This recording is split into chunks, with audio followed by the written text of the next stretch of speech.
Hello friends, good morning to all of you. मैं Krishna current affair के session में एक बार फिर आपका स्वागत है। ये 19 मई का करंट अफेयर है और अच्छे क्वेश्चन के साथ जितना भी बढ़िया इसमें से कलेक्शन है, सब क्वेश्चन को आप बारी बारी से देखते चलें, आराम से सुनने का प्रयास करिएगा। जितना बढ़िया सुनिएगा उतना बढ़िया से चीज़ें आपको याद होगी। उम्मीद करते हैं कि पिछला करंट अफेयर आपको अच्छा लगा होगा। माली के प्रधानमंत्री के रूप में किसे नियुक्त किया गया है? माली एक अफ्रीका महादेश का एक कंट्री है जो पश्चिम अफ्रीका में पड़ता है, ठीक है ना, पश्चिमी अफ्रीका में पड़ता है और ये वहाँ का 8वां बड़ा देश है ना। और माली का नया प्रधानमंत्री किसको बनाया गया है? मोक्टर ओउने को नया वहाँ का पीएम बनाया गया है। माली देश का प्रधानमंत्री है, ठीक है ना। इनके देखिए, क्योंकि ये विश्वतीय प्रदेश में ये एरिया पड़ता है, अफ्रीका महादेश जो है मुख्य रूप से विश्वतीय प्रदेश से पड़ता है। तो यहाँ के लोग ऑटोमेटिक है कि सूरज काफ़ी इसके नज़दीक होते हैं, तो यहाँ के लोग, वहाँ टेम्परेचर हाई होगा तो लोग काले होंगे, ठीक है। देखिए, ध्यान दीजिएगा इसके बारे में। और देखिए, अफ्रीका महादेश का ये पूरा बड़ा मैप है। अफ्रीका महादेश का ये बड़ा मैप है ना। इस यहीं पे एक देश ये जो आपको दिख रहा है, ये माली है, ये माली है, ठीक है, यहाँ माली है, ये माली। अफ्रीका महादेश का ये 8वां बड़ा देश है। देखिए, इसको ब्रेक करके यहाँ पर दिखाया गया है ना। ये जो एरिया दिख रहा है आपको, माली का ये एरिया दिख रहा है, ठीक है ना, सब कुछ क्लियर है ना। इसके बाद और यहाँ पे जो इसके पड़ोसी देश हैं, देखिए यहाँ पे माली के बगल में अल्जीरिया है ना, माउंटेरियाना है, और फिर इसके बाद सेनेगल है, और फिर गुयाना इसका देश है, फिर बुर्किना फासो है, नाइजर है, अल्जीरिया, ये इसके पड़ोसी देश है। चारों तरफ थल से घिरा हुआ है देश, कहीं भी समुंदर नहीं है। इधर तो अटलांटिक ओशियन ही साइड में देख रहे ना, है ना। ये चारों तरफ क्या है? लैंड लॉक्ड एरिया है ना, बिल्कुल। ये माली एक देश है जो कि पश्चिमी अफ्रीका में है, आप इस बात को समझिएगा, ठीक है। नहीं, अफ्रीका महादेश हो गया ये, अफ्रीका महादेश है ना। अगर आप मैप पर देखेंगे इसको आप बढ़िया से, तो आपको क्या समझ में आएगी ये बात, है ना।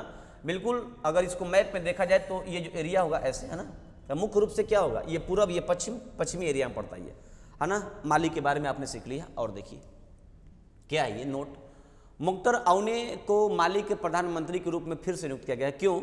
इब्राहिम बाऊबकर कीता को हटाने के बाद, मतलब इनके पहले ये बंदे उस पद पर थे, इब्राहिम बाऊबकर कीता को हटाने के बाद अगस्त 2020 में उन्हें कार्यवाहक सरकार के प्रधानमंत्री के रूप में नियुक्त किया गया था। किनको? माउटेटू को, ठीक है ना, मोक्टर ओउने को नियुक्त किया गया था। बोल रहा है कि कार्यवाहक पीएम के रूप में इनको नियुक्त किया गया था, लेकिन फिर हुआ क्या? यह पश्चिमी अफ्रीका में एक स्थल सीमा देश है। यह अफ्रीका का 8वां सबसे बड़ा देश है। किसके बारे में? माली के बारे में लिख रहा है ये। इसकी राजधानी कहाँ है? बमाको। इंपोर्टेंट लाइन, इसकी राजधानी कहाँ है? बमाको। अगर करंट की सुर्खी में है तो ये बात काफी इंपोर्टेंट है। माली की राजधानी क्या है और उसकी मुद्रा क्या है? पश्चिम अफ्रीकी CF फ्रैंक। क्या है? CF Frank. समझ गए, इसकी मुद्रा हो गई। माली अफ्रीका में पूरी तरह थल से घिरा हुआ एक देश है। आप देखिए नक्शा के माध्यम से, आपने देखा उसको बढ़िया से कि माली अफ्रीका में पूरी तरह से थल से घिरा हुआ एक देश है। विश्व के सबसे अधिक गरीब परिवारों वाला देश है ये, इंपोर्टेंट लाइन है। इसका क्षेत्रफल 12,40,000 वर्ग किलोमीटर दूरी में फैला हुआ है ना। इसकी जनसंख्या 1,45,00,000 है। एक छोटी सी जनसंख्या वाला देश है। और आपको पता है, जहाँ पर जनसंख्या कम होगी वहाँ के लोग थोड़ा सा डेवलप होंगे, अमीर भी होंगे तो गरीब भी होंगे, क्योंकि यहाँ पर उतना बड़ा प्रोडक्शन नहीं है, इसीलिए अभी डेवलप्ड कंट्री नहीं है। लेकिन हाँ, इसकी जनसंख्या काफ़ी छोटा है, एरिया ठीक ठाक है। आपने देखा नक्शा पे भी। इस देश की अर्थव्यवस्था मुख्य रूप से किस पर डिपेंड है? खेती और मछली पालन पर। मछली पालन और खेती पर मुख्य रूप से डिपेंड है यहाँ की अर्थव्यवस्था। कहाँ का? माली का। उम्मीद करते हैं कि छोटी सी लाइन आपको समझ में आता होगा, ठीक है। और देखिए, यहाँ प्राकृतिक संसाधनों में सोना प्रचुर मात्रा में उपलब्ध है। कहाँ पे? माली पे। माली देश में प्राकृतिक संसाधन में यहाँ पे क्या मिलता है? सोना काफी। आपको पता है कि विषुवत प्रदेश में जो भी देश पड़ते हैं विषुवतीय रेखा में, वहाँ पे टेम्परेचर हाई होता है। हर दोपहर के बाद वहाँ पे बारिशें होती है, क्योंकि दिन भर जो भी इर्द गिर्द के जो टेम्परेचर होते हैं काफ़ी इतना हाई होता है कि अगल बगल के समुद्र के पानी काफ़ी गर्म हो गए, फिर वाष्प बन के वापस शाम तक बरस जाता है ना। तो यहाँ के लोग खेती और मछली पालन पर काफ़ी डिपेंडेबल है। अफ्रीकी महाद्वीप में यह तीसरा सबसे अधिक सोना बनाने देश है। एक लाइन बोल रहा है कि अफ्रीकी महाद्वीप में यह तीसरा सबसे अधिक सोना बनाने वाला देश है। कौन? माली। समझ गए। लेकिन फिर भी लगभग आधे से अधिक नागरिक केवल $1.25 प्रतिदिन से भी कम कमा पाते हैं। मतलब गरीबी है, इस माली देश के पास काफ़ी गरीबी है। अब इतना $1 का मतलब क्या हुआ? अरे लगभग हमको लग रहा है कि 100-105 रुपया हुआ। समझ गए। कुछ नागरिक, आधे से अधिक नागरिक कम से कम इतना ही पैसा कमा पाते हैं। आगे देखिए दूसरा क्वेश्चन। ये माली वाला जो कंसेप्ट था आपको समझ में आया होगा, उम्मीद करते हैं। जनजातीय स्कूलों के डिजिटल परिवर्तन पर भारत किस संस्था के साथ समझौता किया? माइक्रोसॉफ्ट। माइक्रोसॉफ्ट कंपनी के जो संस्थापक थे सत्या नडेला, ठीक है ना। और इनके बारे में देखिए क्या, माइक्रोसॉफ्ट जो कंपनी है यूएसए की कंपनी है, ये अमेरिका की, जो सॉफ्टवेयर भी डेवलप करती है। ये क्या कहिए ना कि जनजातीय स्कूल में, भारत में जो जनजातीय स्कूल है, अनुसूचित जाति जनजाति के जो स्कूल होते हैं ना, उसको डेवलप करने के लिए, नेट की दुनिया में आगे विकसित करने के लिए माइक्रोसॉफ्ट के साथ समझौता किया है। देखिए इसके बारे में और क्या है। जनजातीय मामलों के मंत्रालय और माइक्रोसॉफ्ट ने, मतलब भारत में जनजातीय मामलों के मंत्रालय और माइक्रोसॉफ्ट ने जनजातीय स्कूल के डिजिटल परिवर्तन के लिए संयुक्त पहल पर एक समझौता के ज्ञापन पर हस्ताक्षर किया। मतलब दोनों लोग मिलकर, कौन कौन? जनजातीय मामले मंत्रालय और माइक्रोसॉफ्ट मिलकर के, मतलब भारत में जो भी अनुसूचित जाति जनजाति संबंधी विद्यालय हैं उसको डेवलप करने के लिए, मतलब टेक्नोलॉजी की दुनिया में आगे लाने के लिए ऐसा काम करेंगे दोनों लोग मिल करके।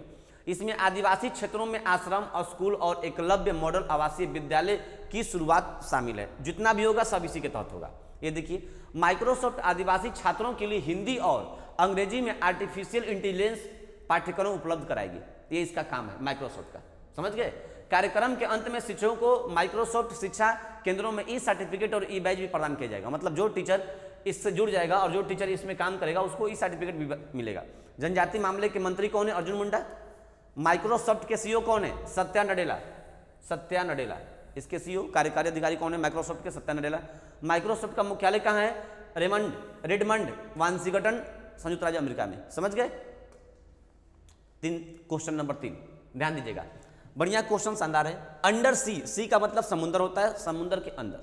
अंडर सी मतलब समुद्र के अंदर, सी का मतलब समुद्र। केबल नेटवर्क बनाने के लिए ग्लोबल कंसोर्टियम में भारत का कौन सा संचार कंपनी शामिल हुआ है? रिलायंस जियो। आप तो समझते हैं इनके बारे में, है ना। देखो, जो समुद्र के अंदर जो केबल बिछ रहे हैं, केबल बिछने का मतलब जो नेट की जो सुविधा है हमको बढ़िया से मिल पाए। और समुद्री इलाका में भी इंटरनेट की सुविधा, जैसे अंडमान निकोबार द्वीप समूह हुआ, वहाँ पर भी, तो अब वहाँ पे तार का केबल कैसे जाएगा? तो समुद्र में जाता है। तो जो केबल हम लोग यूज करते हैं वही केबल होता है, उसकी एक मोटी परत होती है काफ़ी, ताकि उस पर अगर कोई जानवर भी अटैक करता है उसके ऊपर, उस तार में अगर जानवर उसको काटता भी है तो उस तार पे कोई प्रभाव नहीं पड़ता है। मतलब क्या, अगर मान लो तमिलनाडु से हमको अंडमान निकोबार द्वीप समूह तक तार ले जाना है, केबल लेना है नेट का, ठीक है ना, तो ये समुद्र में जाएगा, ये अंडर सी जाएगा ये केबल, है ना, वहाँ पे जाके नेट सुविधा प्रोवाइड कराएगा। समझ गए? तो उसके लिए किस कंपनी के साथ समझौता हो? रिलायंस जियो। समझ गए? अब देखिए क्या बोला है। टेलीकॉम ऑपरेटर रिलायंस जियो बढ़ी हुई डेटा मांग को पूरा करने के लिए वैश्विक भागीदारी और पनडुब्बी केबल आपूर्तिकर्ता सबकॉम के साथ भारत पर केंद्रित सबसे बड़ी अंतर्राष्ट्रीय पनडुब्बी केबल प्रणाली का निर्माण कर रही है। समझ गए? रिलायंस जियो मिलकर के कंपनी जिन 2 पनडुब्बी केबल प्रणाली को तैनात करने की योजना बना रही है, वे भारत को एशिया प्रशांत बाजार, सिंगापुर, थाईलैंड, ये एशिया महादेश के देश हैं, सिंगापुर, थाईलैंड और मलेशिया और अन्य को इटली और अफ्रीका से जोड़ेगा। रिलायंस जियो एक बहुत बड़ा नेटवर्क के क्षेत्र में काम कर रहा है, अभी एशिया महादेश के लेवल में जा रहा है। ठीक है, देखिए पनडुब्बी केबल नेटवर्क के बारे में क्या है। पनडुब्बी केबल नेटवर्क इंटरनेट और दूरसंचार सेवाओं के प्रवाह के लिए कई देशों को जोड़ता है। ये अब देश से देश, अभी तक तो भारत में फैल रहा था, अभी देशों को जोड़ेगा, यानी इंडिया से सिंगापुर, थाईलैंड, इटली, अफ्रीका तक जाएगा ये केबल। देखिए इसके बारे में और, यह उच्च क्षमता उच्च गति प्रणाली का है। 16,000 किलोमीटर से अधिक की क्षमता, 200 टीबी पर सेकेंड, 200 टीबी पर सेकेंड से अधिक उस स्पीड प्रदान करेगा। और ये सब है IX प्रणाली जो भारत को मुंबई और चेन्नई से थाईलैंड, मलेशिया से जोड़ेगी और 2023 के मध्य तक सेवा के लिए तैयार होने की उम्मीद है कि मतलब ये सब फैसिलिटी हमको 2023 तक मिल जाएगी। IX प्रणाली जो इटली से भारत की कनेक्टिविटी का विस्तार करेगी। सावोनको में लैंडिंग और मध्य पूर्व में अतिरिक्त लैंडिंग और उत्तरी अफ्रीका के 2024 की शुरुआत में सेवा के लिए तैयार होने की उम्मीद है। मतलब 23-24 तक ये सब तैयार करने की उम्मीद में लगे हुए हैं। चलिए अब देखिए काम की बात है, पेपर के एग्जाम पॉइंट ऑफ व्यू से इंपोर्टेंट लाइन ये है क्या। रिलायंस जियो के अध्यक्ष कौन है? मैथ्यू ओमन। रिलायंस जियो के अध्यक्ष कौन है? मैथ्यू ओमन। रिलायंस जियो के संस्थापक कौन है? मुकेश अंबानी, है ना। कब स्थापना हुआ था जियो का? 2007 में, है ना। रिलायंस जियो का मुख्यालय कहाँ है? मुंबई में। तो उम्मीद करते हैं कि छोटी सी बात आपको समझ में आई होगी। अब देखिए आगे, इनको देखिए, ये भारतीय मूल के कनाडाई पहलवान कहिए इनको, फाइटर हैं, है ना। MMA खिताब जीतने वाले भारतीय मूल के पहले फाइटर कौन बने हैं? अर्जुन मुंडा। अर्जुन भुल्लर, एकदम याद रखिए इनको, इंपॉर्टेंट क्वेश्चन है काफी ना। MMA खिताब जीतने वाले भारतीय मूल के पहले फाइटर कौन बने हैं, है ना। इसको बोलते हैं मिक्स्ड मार्शल आर्ट। MMA का मतलब मिक्स्ड मार्शल आर्ट, समझ गए, है ना। देखिए इसके बारे में और अर्जुन भुल्लर शीर्ष स्तर में MMA क्या लिखा गया है, मिक्स्ड मार्शल आर्ट प्रमोशन में विश्व खिताब जीतने वाले भारतीय मूल के पहले फाइटर बने हैं, समझ रहे बात को। जब उन्होंने ब्रेंडन बेरा, किसको हराया, ब्रेंडन बेरा को हरा करके, ब्रेंडन बेरा को हराकर सिंगापुर की वन चैंपियन में हैवीवेट विश्व चैंपियन का खिताब अपने नाम किया, समझ गए।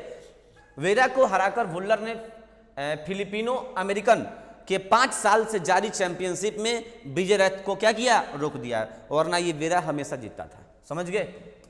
अब देखिए भुल्लर ने 2010 और 12 में राष्ट्रमंडल खेलों में स्वर्ण पदक जीता था। वह ओलंपिक में कनाडा का प्रतिनिधित्व करने वाले भारतीय मूल के पहले फ्री स्टाइल पहलवान है, समझ गए। हम बोल रहे हैं कनाडा में के तरफ से भी खेलते हैं, मतलब मिक्स्ड मार्शल आर्ट है ये, ठीक है ना। कनाडा का प्रतिनिधित्व करने वाले भारतीय मूल के पहले फ्री स्टाइल पहलवान है कौन, अर्जुन भुल्लर, ये बात याद रखिएगा। आइए अब ध्यान दीजिएगा बढ़िया से। प्रसिद्ध लेखक और लोकगीतकार राजनारायण का निधन हो गया। उनका संबंध किस क्षेत्र से था, मतलब किस भाषा में, किस भाषा के लेखक थे, लोकगीतकार थे। आंसर होगा तमिल के, किसके, तमिल के, है ना, याद रखिएगा।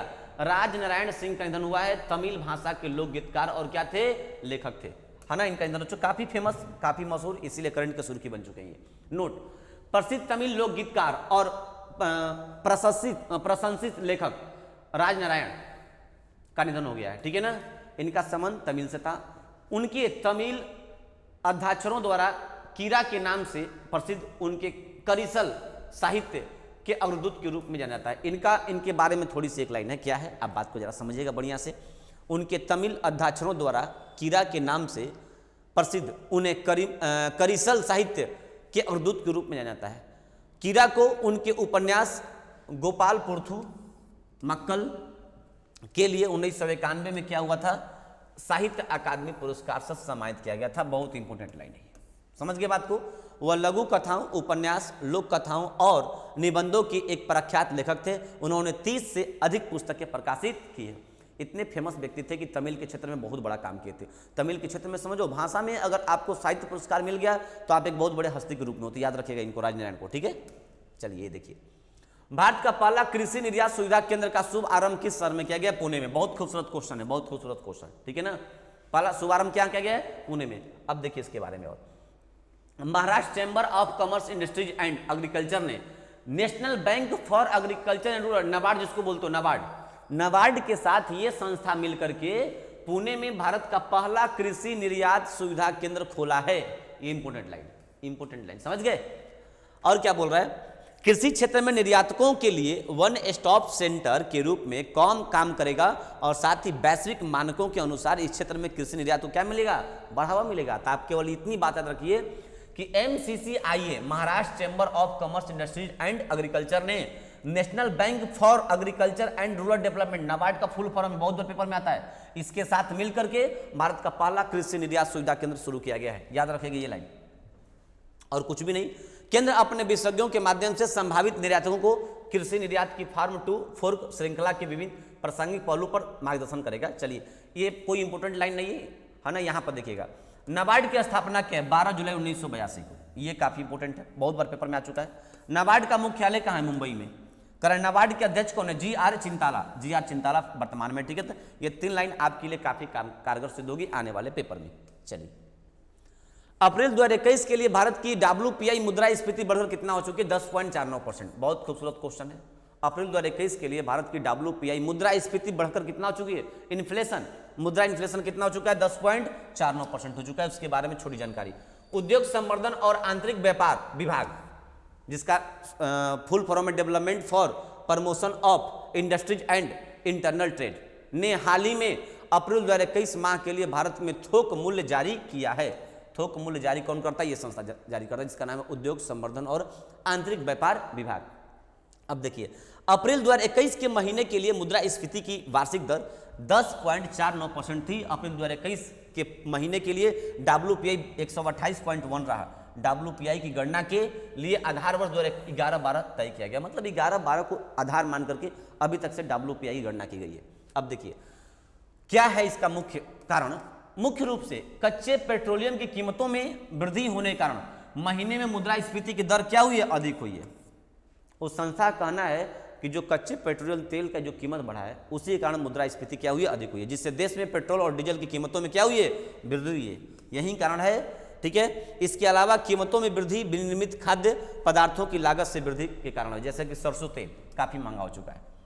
अप्रैल 2021 से मुद्रास्फीति की वार्षिक दर मुख्य रूप से पिछले वर्ष के इसी महीने की तुलना में कच्चे पेट्रोलियम, खनिज तेल जैसे पेट्रोल, डीजल आदि और विनिर्मित उत्पादों की कीमतों में वृद्धि के कारण अधिक है। बस वही बात सेम टू सेम, ये कोई मतलब नहीं था, वही बात रिपीट हो चुकी है।